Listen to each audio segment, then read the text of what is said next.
lagi di pembelajaran PPKN. Nah, hari ini kita akan membahas mengenai bentuk dan prinsip kedaulatan negara Republik Indonesia. Simak penjelasan berikut ini. Ya, anak-anak, langsung saja Miss Aya akan menjelaskan mengenai bentuk dan prinsip kedaulatan negara Republik Indonesia. Nah, untuk tujuan pembelajaran hari ini ada 3. Yang pertama, menguraikan landasan hukum negara Indonesia yang menganut teori kedaulatan rakyat. Kemudian yang kedua, ada menjelaskan prinsip-prinsip kedaulatan negara. Kemudian yang ketiga ada pengertian dari demokrasi Pancasila. Nah, yang pertama yaitu mengenai landasan hukum negara Indonesia yang menganut teori kedaulatan rakyat. Nah, hal ini dipertegas dalam pembukaan Undang-Undang Dasar Negara Republik Indonesia tahun 1945 dalam alinea keempat yang berbunyi, maka disusunlah kemerdekaan Indonesia itu dalam suatu Undang-Undang Dasar Negara Republik Indonesia yang terbentuk dalam suatu susunan negara Republik Indonesia yang berkedaulatan rakyat. Kemudian yang kedua, Pasal 1 ayat 2 dalam Undang-Undang Dasar itu menegaskan bahwa kedaulatan berada di tangan rakyat dan dilaksanakan menurut Undang-Undang Dasar Negara Republik Indonesia tahun 1945. Nah, hal ini jelas dari 2 bukti atau landasan hukum ini yang membulatkan bahwa Indonesia itu menganut teori kedaulatan rakyat. Jadi artinya yang pembukaan ini bahwa Undang-Undang Dasar Negara Republik Indonesia tahun 1945 menentukan bagian mana dari kedaulatan rakyat yang pelaksanaannya itu diserahkan kepada badan atau lembaga yang keberadaannya, kemudian wewenangnya dan fungsinya itu diatur oleh Undang-Undang Dasar. Namun dalam pengawasannya itu tetap rakyat, ya. Baik secara langsung maupun melalui lembaga yang terpilih dan dibentuk atas mandat dari rakyat. Jadi di sini dipertegas bahwa walaupun di Indonesia itu menggunakan 2 ya, dari demokrasi langsung dan tidak langsung. Demokrasi langsung itu maksudnya dalam pemilihan umum, tapi secara tidak langsung adalah dengan memilih perwakilan rakyat yang menduduki di lembaga. Tetapi dalam pelaksanaannya undang-undang itu, rakyat tetap mengawasi kinerja dari lembaga-lembaga perwakilan rakyat. Seperti itu. Kemudian, dalam pasal 1 ayat 2, itu menjelaskan bahwa pada zamannya Soekarno, itu MPR itu memiliki kedaulatan penuh. Namun, pada amandemen yang terakhir ini diubah bahwa kedaulatan itu berada di tangan rakyat dan dilaksanakan menurut Undang-Undang Dasar. Nah, seperti itu. Nah, selain dari pasal 1 ayat 3, ternyata juga didukung oleh pasal 1 ayat 3 dalam Undang-Undang Dasar yang dinyatakan bahwa negara Indonesia adalah negara hukum. Yang artinya apa? Ketika rakyat berkuasa, tetap ada hukumlah yang mengatur. Jadi, dari banyaknya keinginan rakyat agar tidak terjadi gesekan, maka diadakannya hukum yang mengatur bahwa rakyat tetap berkuasa tetapi tidak boleh sewenang-wenang, begitu juga dengan lembaga negara, seperti itu. Nah, selanjutnya mengenai prinsip-prinsip dari kedaulatan negara Republik Indonesia. Jadi bisa dikatakan bahwa Indonesia itu menganut kedaulatan negara atau memiliki kedaulatan penuh, tetapi harus memiliki beberapa prinsip. Yang pertama adalah negara Indonesia adalah negara kesatuan yang berbentuk republik. Republik itu artinya apa? Bahwa yang memimpin atau kepala negara atau kepala pemerintahan itu adalah presiden. Nah, yang kedua ada kedaulatan berada di tangan rakyat dan dilaksanakan menurut Undang-Undang Dasar. Jadi artinya walaupun kedaulatan ada di tangan rakyat, tetapi pelaksanaannya harus sesuai dengan UUD. Kemudian yang ketiga ada negara Indonesia adalah negara hukum dalam pasal 1 ayat 3 tadi. Kemudian yang selanjutnya ada presiden tidak dapat membubarkan DPR, karena hal itu pernah terjadi ya pada zaman Soekarno, bahwa Soekarno itu pernah membubarkan DPR. Nah, kemudian menteri-menteri diangkat dan diberhentikan oleh presiden. Kemudian yang terakhir ada MPR hanya dapat memberhentikan presiden dan wakil presiden dalam masa jabatan menurut Undang-Undang Dasar, seperti itu. Untuk selanjutnya ada pengertian dari demokrasi. Ya, demokrasi itu berasal dari kata demos dan kratein. Nah, demos itu berarti rakyat dan kratein berarti pemerintahan.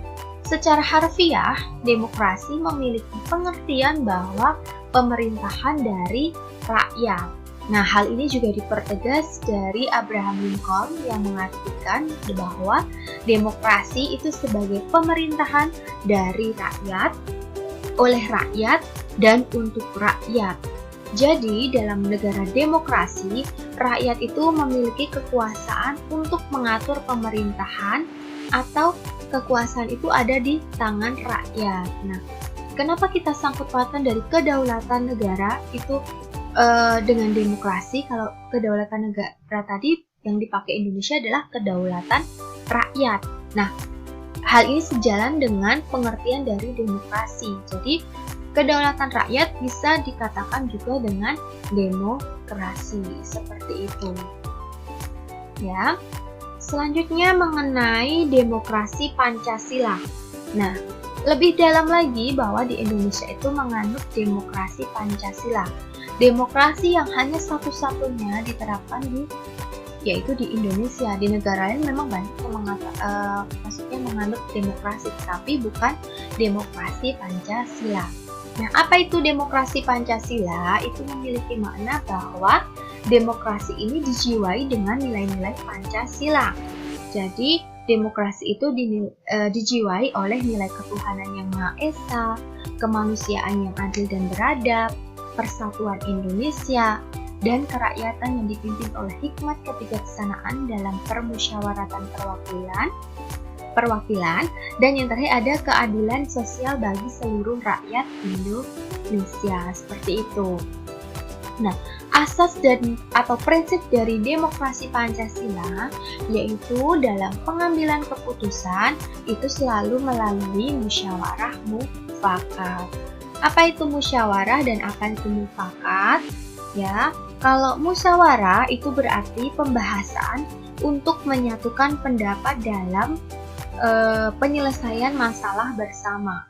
Jadi dalam musyawarah itu baru penyatuan beberapa pendapat. Nah, kalau mufakat itu adalah sesuatu yang telah disetujui secara bersama sebagai suatu keputusan yang berdasarkan kebulatan pendapat. Jadi, kalau musyawarah itu masih bentuknya beberapa pendapat, tetapi kalau mufakat itu sudah ada satu kesepakatan yang disetujui secara bersama-sama. Seperti itu ya. Nah, musyawarah mufakat itu harus berpangkal tolak pada hal-hal berikut. Yang pertama, dalam musyawarah mufakat itu harus bersumber inti kerakyatan yang dipimpin oleh hikmat kebijaksanaan dalam permusyawaratan atau perwakilan. Artinya, musyawarah itu harus bersumber pada nilai sila keempat. Kemudian yang kedua, yaitu bahwa pengambilan keputusan harus berdasarkan kehendak rakyat. Ya. Kemudian yang ketiga, cara mengemukakan pendapat harus berdasarkan akal sehat dan hati nurani luhur dan mempertimbangkan persatuan dan kesatuan. Dan yang keempat, keputusan yang diambil harus bisa dipertanggungjawabkan secara moral kepada Tuhan. Dan yang terakhir, keputusan itu harus dilaksanakan secara jujur dan bertanggung jawab. Seperti itu. Nilai lebih dari demokrasi Pancasila itu apa? Bahwa dalam demokrasi Pancasila itu selalu ada penghargaan terhadap hak asasi manusia dan hak minoritas. Ya, dalam demokrasi Pancasila itu tidak mengenal dominasi mayoritas ataupun tirani minoritas. Nah, apa itu dominasi mayoritas ataupun tirani minoritas? Dominasi mayoritas itu mengandung makna bahwa kelompok besar itu menguasai dari segi kehidupan dengan mengabaikan kelompok kecil. Sedangkan kepentingan kelompok kecil itu selalu diabaikan oleh kepentingan kelompok besar dalam masyarakat. Seperti itu. Jadi kalau dominasi mayoritas yang banyak atau yang banyak suaranya atau banyak anggotanya itu selalu mengesampingkan kelompok kecil ya. Nah, kalau sedangkan tirani minoritas itu berarti bahwa kelompok kecil itu menguasai segi kehidupan dengan mengabaikan kelompok besar. Jadi, tirani minoritas itu kebalikannya dari dominasi mayoritas. Nah, keputusan dalam demokrasi Pancasila itu selalu mengutamakan kepentingan seluruh masyarakat, bangsa, dan negara. Jadi kelompok minoritas maupun kelompok mayoritas itu selalu memiliki kedudukan yang sama dalam demokrasi Pancasila. Nah, itu tadi kelebihan dari demokrasi Pancasila. Nah, hari ini ada tugas. Tugasnya adalah buatlah bagan perbandingan antara demokrasi Pancasila, demokrasi liberal, dan demokrasi sosial. Jadi kalian bisa memperbandingkan atau membedakan apa yang menjadi ciri-ciri dari demokrasi Pancasila dan ciri-ciri dari demokrasi liberal dan demokrasi sosialis. Oke? Sampai di sini dulu untuk pembelajaran PPKN. Apabila ada pertanyaan, bisa langsung hubungi ke Miss Aya. Oke? Semangat! Bye!